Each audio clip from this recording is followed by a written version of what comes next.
my own things. What do you know? John Wayne turned down a Western where the hero scalps his enemies. He walked away from another because the script had him burning women and children alive. And one director said Wayne refused the role because the violence made him physically sick reading it. These are the 7 Westerns too, brutal even for the Duke. Number 7. The Wild Bunch. Sam Peckinpah wanted John Wayne for the role of Pike Bishop, the aging outlaw leading one last job before retiring. This was 1968, and Peckinpah was coming off The Deadly Companions and Ride the High Country. He had a reputation for pushing boundaries, but nobody knew just how far he was about to go with The Wild Bunch. Wayne read the script and immediately said no. According to Peckinpah, Wayne called it the most violent, depraved piece of garbage he'd ever read.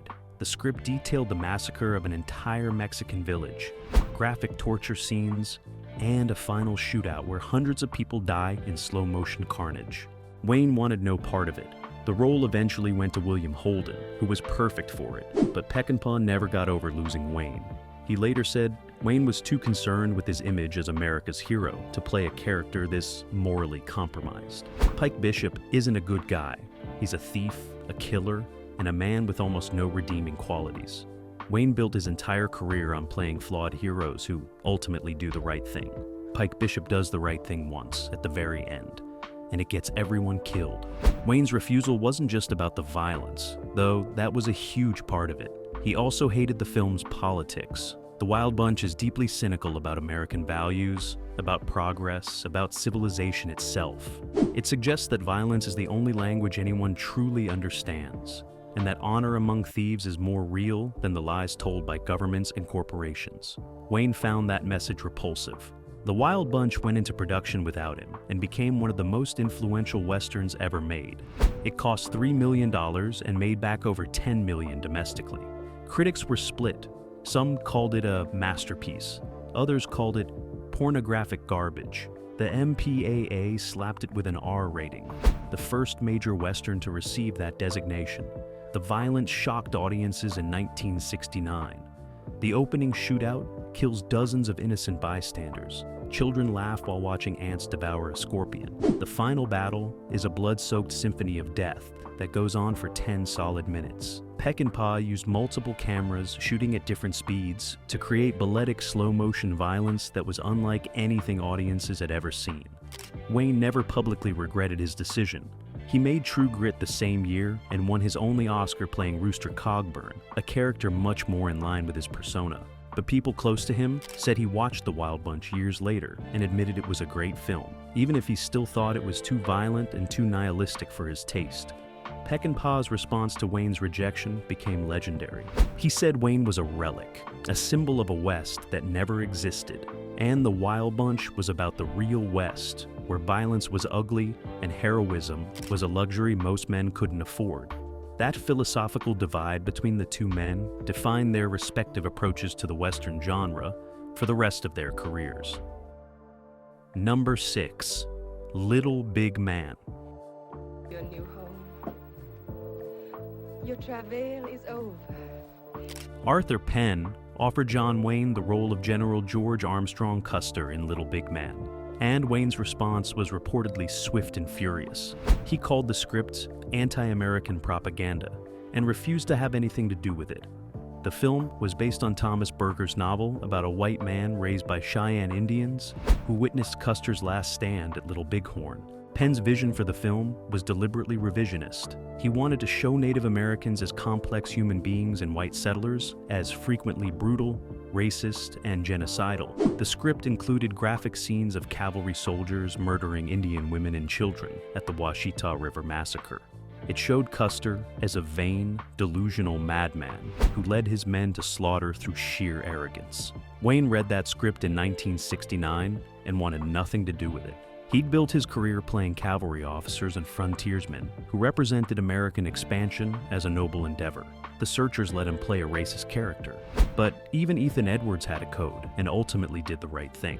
Little Big Man suggested that American expansion was built on atrocities and that Custer deserved what he got.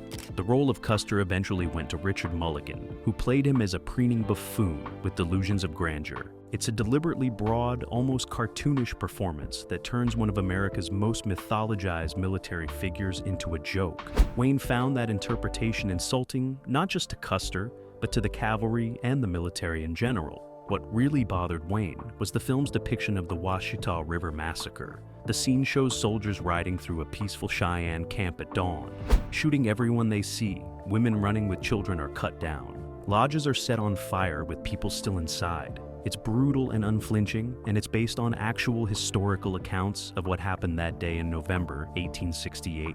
Wayne's politics had always leaned conservative, and by 1969, he was fully committed to supporting the Vietnam War and American military actions abroad.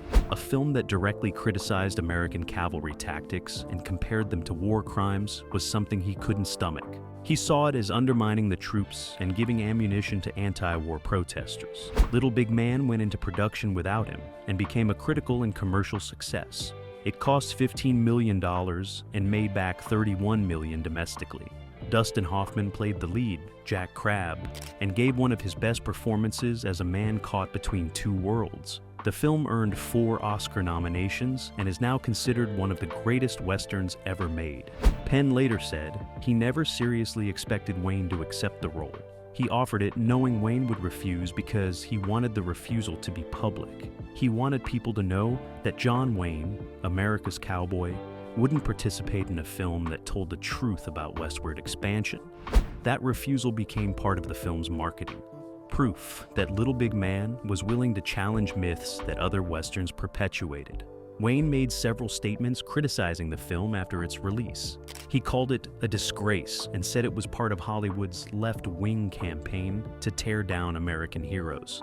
Penn responded by saying Wayne was so committed to the mythology of the Old West that he couldn't handle the reality. That public feud only increased interest in the film and cemented its reputation as a landmark revisionist western. Number 5. Soldier Blue.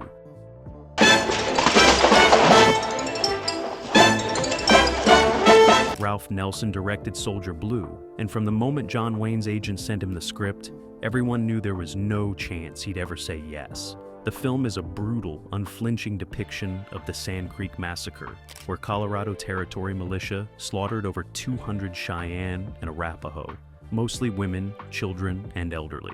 It's one of the darkest chapters in American history, and Nelson wanted to show it in all its horrific detail. The script Wayne received in 1969 didn't hold anything back. The final 20 minutes depict the massacre with graphic violence that was shocking even by 1970s standards.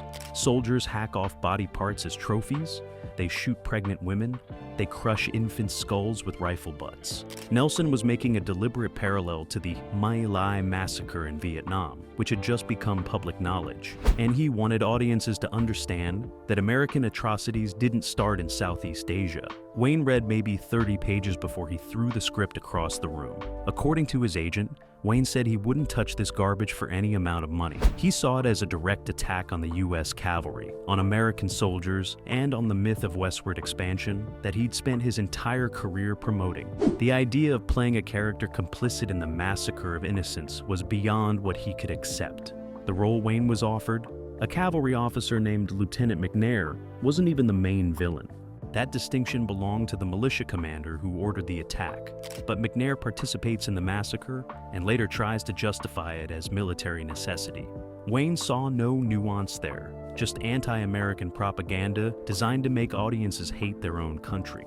Nelson cast Peter Strauss and Candice Bergen in the lead roles and went ahead with production. The film was made for just over $1 million and shot in Mexico to keep costs down. When it premiered in August 1970, audiences were horrified. The massacre sequence is genuinely hard to watch, full of graphic violence against women and children that most westerns would never dare show. Critics were divided. Some praised its honesty and its willingness to confront ugly historical truth. Others called it exploitation, dressed up as social commentary. Roger Ebert gave it 2.5 stars and said the film's message was admirable, but the execution was too graphic for its own good. Best. The MPAA originally slapped it with an X rating, before agreeing to an R after some cuts. Soldier Blue made modest money, around $3 million domestically, but its real impact was cultural. It arrived at the perfect moment, when Americans were questioning military authority and confronting the violence being done in their name in Vietnam. The parallels were obvious and intentional. Nelson later admitted he made the film specifically to protest the Vietnam War by showing that American violence against civilians had historical precedent. Wayne hated the film with a passion. He gave interviews calling it the most un-American Western ever made, and the violence depicted in Soldier Blue, as shocking as it is actually toned down from historical accounts. Colonel John Chivington really did lead that attack. His militia really did commit those atrocities. The US government eventually condemned the massacre and tried to make reparations, though nothing could undo the damage. But acknowledging that history meant admitting that American expansion wasn't always noble, and Wayne simply couldn't do that. Number 4. Ulzana's Raid. Damn it, Lieutenant. You're not making any sense. Now look! Robert Aldrich wanted John Wayne for the role of the weary cavalry scout in Ulzana's Raid, and Wayne seriously considered it before ultimately walking away. The script, written by Alan Sharp, tells the story of a small Apache war party that escapes the reservation and goes on a brutal raiding spree across Arizona territory. A Green Cavalry lieutenant fresh out of West Point is sent to track them down with the help of an experienced scout. Wayne liked parts of the script. The scout character, McIntosh, was exactly the kind of role he played well. Tough, experienced, morally grounded, but willing to make hard choices. The problem was everything around that character. Sharp's script didn't shy away from showing the horrific violence committed by both sides. The Apache raiders torture and mutilate their victims in graphic detail. The cavalry soldiers respond with their own atrocities, executing prisoners and destroying Apache camps. What ultimately drove Wayne away was a scene about 2/3 through the script, where soldiers find a white woman who's been gang raped and tortured by the Apache raiders. She's barely alive, and the scout has to make the decision to either take her back to the fort where she'll die slowly, or shoot her to end her suffering. He chooses to shoot her. Wayne found that scene unbearable and told Aldrich he couldn't film it. The role went to Burt Lancaster, who was perfect for it. Lancaster brought a world weariness to McIntosh that Wayne probably couldn't have matched at that point in his career. The film was shot in 1972 in Arizona on a modest budget of just over $1.2 million. Aldrich used the landscape brilliantly, making the empty desert feel menacing and unforgiving. Ulzana's Raid didn't sugarcoat the violence on either side. The Apache warriors are shown as brutal, but also as human beings with their own reasons and motivations. The script makes it clear they're not mindless savages. They're desperate men who've been confined to a reservation and are striking back the only way they know how. The cavalry soldiers are portrayed as doing their duty, but also perpetuating a cycle of violence that has no good solution. Wayne watched the finished film and later admitted to friends that Lancaster was better in the role than he would have been, but he stood by his decision to refuse it. He said the film was too cynical, too willing to show American soldiers committing atrocities, and too sympathetic to the Apache perspective. Wayne believed Westerns should inspire audiences, not depress them or make them question American values. The film made very little money, maybe $2 million total, and quickly disappeared from theaters. Critics respected it, but audiences stayed away. It was too dark, too violent, and too ambiguous for mainstream Western fans. There are no clear heroes, no triumphant endings, just exhausted men on both sides killing each other, because that's what the situation demands. Aldrich later said Wayne's refusal actually helped the film. Having Burt Lancaster instead of John Wayne changed audience expectations. If Wayne had been in it, people would have expected a traditional Western where the good guys win and justice prevails. With Lancaster, audiences knew they were getting something more complex and morally ambiguous. The film could be what it needed to be without fighting against Wayne's iconic persona. Over time, Ulzana's raid has been rediscovered and is now considered one of the best westerns of the 70s. It's taught in film classes as an example of revisionist Western filmmaking that complicates rather than celebrates the mythology of the Old West. Wayne never lived to see that critical reassessment, but he probably wouldn't have changed his mind anyway. Some stories were too dark for the image he'd spent 50 years building. Number 3, The Hunting Party. Something special.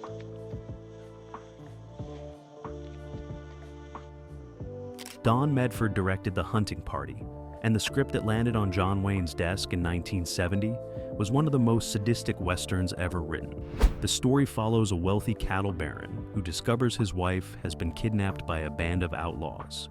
Instead of negotiating or sending the law after them, he assembles a hunting party of his rich friends and decides to track them down for sport, using high-powered rifles with telescopic sights to pick them off from a distance. Wayne was offered the role of Brant Ruger, the cattle baron, and he refused within days of reading it. What bothered him wasn't just the violence, though there was plenty of that. It was the nature of the violence and who was committing it. The supposed hero of the film is a sadistic monster who treats human beings like animals to be hunted. He shoots men from half a mile away while sipping champagne and laughing with his friends. He doesn't give his targets a fighting chance. He just murders them for entertainment. The script included a scene where Ruger shoots one of the outlaws in the leg, watches him crawl for help through his rifle scope, and then shoots him again just to see how far he'll drag himself before dying. Another scene has Ruger deliberately shooting a man in the stomach so he'll die slowly and painfully. These weren't heat of battle killings or necessary violence.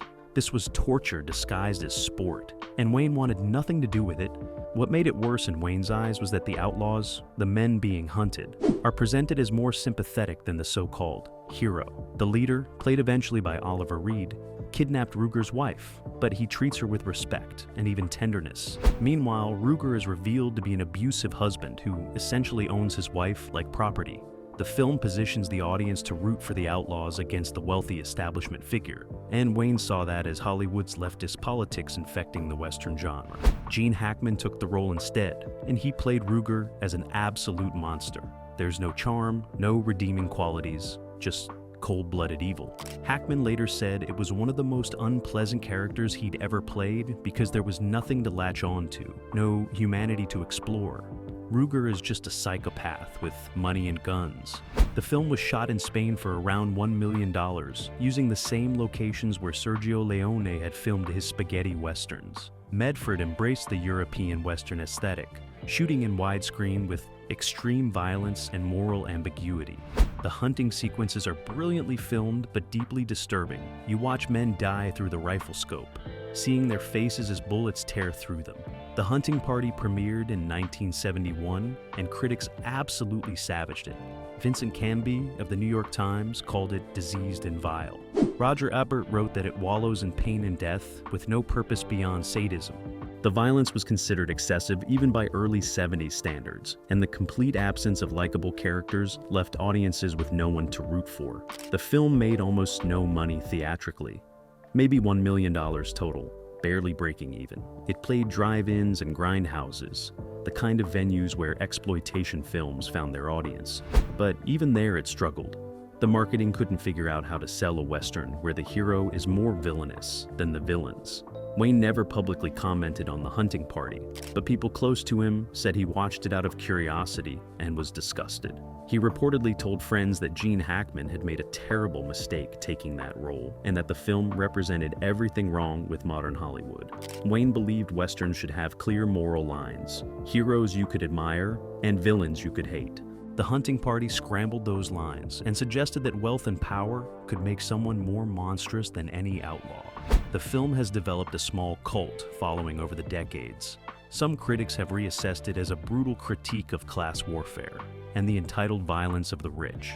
The telescopic rifle becomes a metaphor for how the wealthy wage war on the poor from a safe distance, never seeing the consequences up close. Whether Medford and screenwriters William Norton, Gilbert Alexander, and Lou Morheim intended that reading is debatable, but the symbolism is there. Oliver Reed gave one of his better performances as the outlaw leader, playing him as a rough man capable of tenderness, which only makes Ruger's sadism more pronounced by contrast. Candice Bergen, in one of her early roles, plays the kidnapped wife with surprising agency, ultimately choosing the outlaw over her abusive husband. The film's climax involves Ruger finally confronting the outlaws at close range, and the violence that ensues is shockingly graphic. Medford didn't pull punches, bodies are torn apart by gunfire, men die screaming, and Ruger meets an end so brutal that several countries demanded cuts before allowing the film to be released. Wayne's refusal to participate in the hunting party was probably the right choice for his career and his image. The film is genuinely unpleasant to watch, not because it's poorly made, but because it offers no catharsis, no redemption, no sense that the violence served any purpose beyond demonstrating human cruelty. That wasn't the kind of Western Wayne wanted to make, and it's hard to blame him.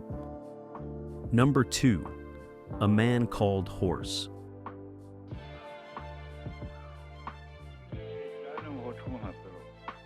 Elliot Silverstein offered John Wayne the lead role in A Man Called Horse, and Wayne's rejection was immediate and absolute. The film tells the story of an English aristocrat captured by Sioux warriors who is initially treated as a slave, then gradually earns their respect and becomes one of them through a series of brutal trials, including the Sundance ceremony. Wayne read the script and was appalled.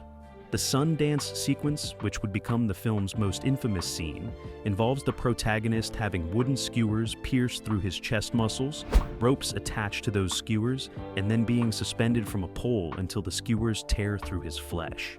It's a real Sioux ritual, documented by anthropologists, and Silverstein wanted to film it as accurately as possible. Wayne called his agent and said there was no amount of money that would get him to do that scene. Even with stunt doubles and special effects, he wanted no association with a film that depicted that level of physical torture. He'd done plenty of violent westerns, but this was different. This wasn't gunfights or fistfights. This was ritualistic suffering, shown in graphic, lingering detail. Beyond the Sundance, the script included other scenes Wayne found unacceptable. The protagonist is treated as less than human for the first half of the film. He's stripped naked and beaten, forced to carry heavy loads, and humiliated repeatedly. There's a sequence where he's literally used as a pack horse, hence the title. Wayne had spent his entire career playing dignified men, even when they were flawed or rough. The idea of playing a character reduced to an animal was fundamentally incompatible with his image. The role went to Richard Harris, who embraced the physical and emotional brutality of the part. Harris was known for his commitment to difficult roles, and A Man Called Horse might be his most extreme performance. He insisted on doing the Sundance scene himself, with minimal effects assistance.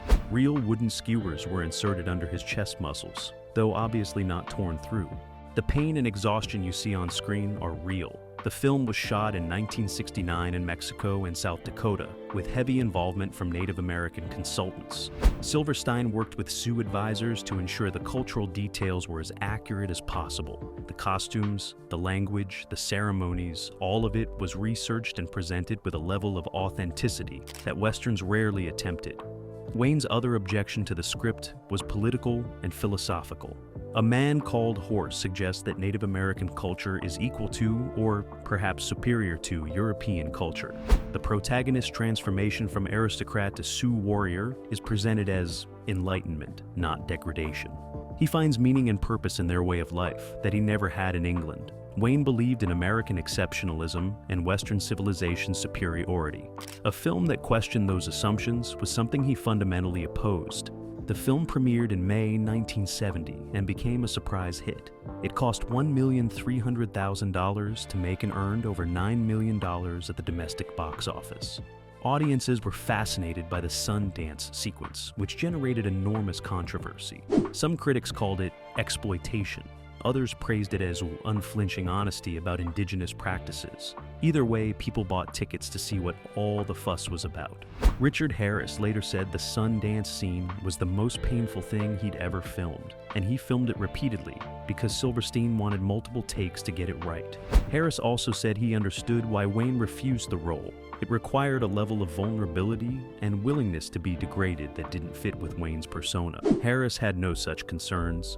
He'd built his career playing self-destructive men who suffered beautifully on camera. The violence in A Man Called Horse isn't just the Sundance. There are brutal battle scenes where men are killed with arrows, tomahawks, and knives in graphic detail. There's a sequence where the protagonist must prove himself by hunting and killing a grizzly bear, and that encounter is shot to emphasize the danger and the savagery. Silverstein wanted audiences to feel viscerally uncomfortable, to understand that this world operated by different rules than the sanitized westerns they were used to. Wayne watched the film eventually, and reportedly told friends it was well made, but represented values he couldn't support. He believed westerns should celebrate the taming of the frontier, the triumph of civilization over wilderness.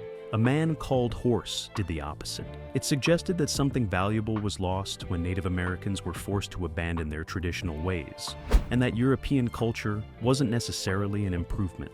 The film spawned 2 sequels, both starring Richard Harris, and became one of the defining revisionist westerns of the 70s.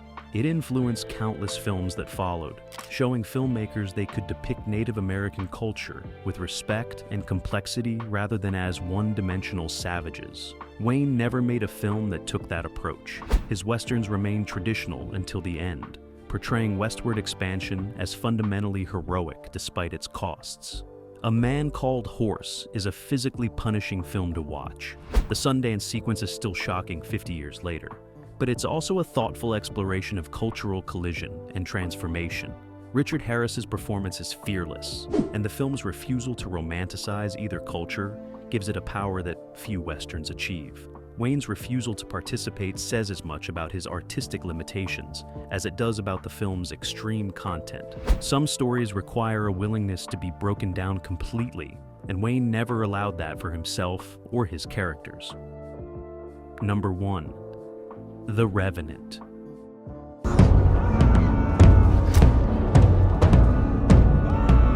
This might surprise people, but there was almost a 1970s version of The Revenant decades before Alejandro González Iñárritu when Leonardo DiCaprio brought it to screens.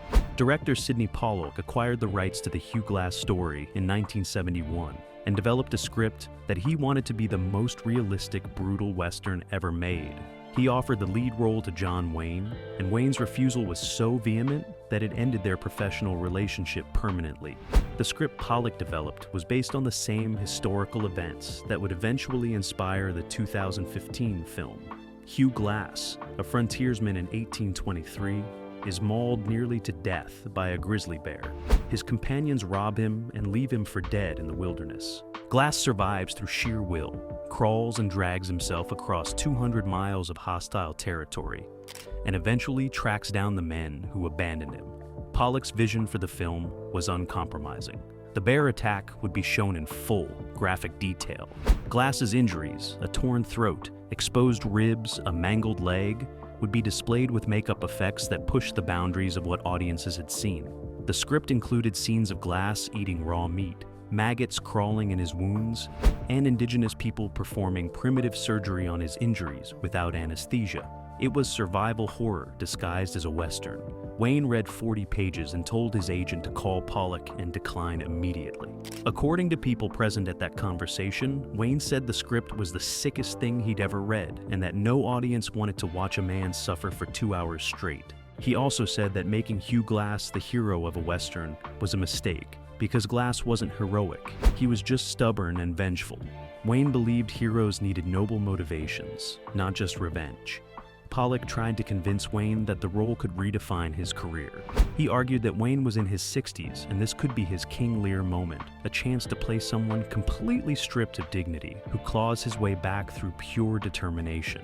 Wayne responded that he'd spent 40 years building an image as America's cowboy, and he wasn't going to destroy it by playing a half-dead man crawling through mud and eating raw bison liver. The script included a subplot about Glass's relationship with his half-Pawnee son, who is murdered by the men who abandoned Glass.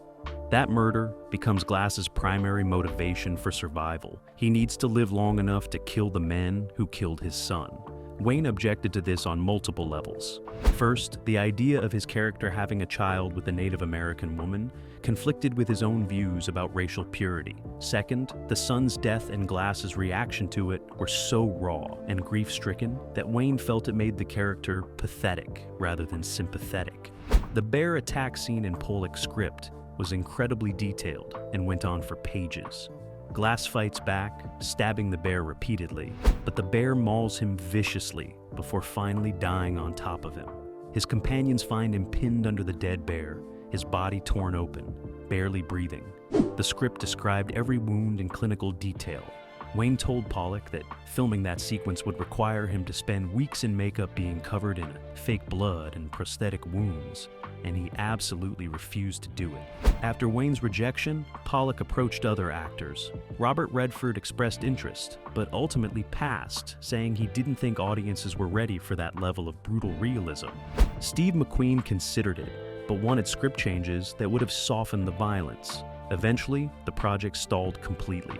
Studios in the early 70s weren't willing to finance a Western with no clear commercial appeal and extreme violence that would guarantee an R rating. Pollock never gave up on the project. He tried to revive it multiple times over the next 2 decades, but something always fell through. The budget required to shoot on authentic locations and create realistic effects kept escalating. Studios that initially showed interest would eventually balk at the script's unrelenting grimness. The project became his white whale, the film he desperately wanted to make but never could. The rights to the Hugh Glass story eventually passed through multiple hands before landing with Iñárritu in the 2000s. His version, released in 2015, vindicated Pollock's vision. The bear attack is shown in brutal extended detail. DiCaprio spends most of the film suffering through injuries, crawling through wilderness, and eating raw meat. The film won 3 Oscars, including Best Director and Best Actor. It proved that audiences were ready for a survival story this intense and realistic. Wayne never lived to see that vindication. He died in 1979, still convinced that his decision to refuse The Revenant was correct. He told interviewers in his final years that Westerns should inspire audiences and make them proud of American frontier heritage. A film about a man reduced to animal survival instincts, crawling through his own filth and pain, didn't fit that vision. Pollock's script, which is circulated among collectors and film historians, is even darker than the version that eventually got made. His ending had Glass killing one of his betrayers but sparing the other, realizing that revenge hadn't healed anything, and his son was still dead. It was bleak and honest in ways that Hollywood Westerns in the 70s couldn't accommodate. Wayne's refusal to make The Revenant represents the fundamental divide between traditional Westerns and revisionist Westerns. Traditional Westerns, the kind Wayne championed, presented the frontier as a place where good men could prove themselves through courage and moral clarity. Revisionist Westerns presented the frontier as a meat grinder that destroyed most people who entered it, where survival required abandoning civilized values and embracing brutality. The Revenant that Pollock wanted to make would have been the ultimate revisionist Western, showing the American frontier as a place of unimaginable suffering, where the only law was survival. Wayne couldn't reconcile that vision with everything he believed about Westerns and about America.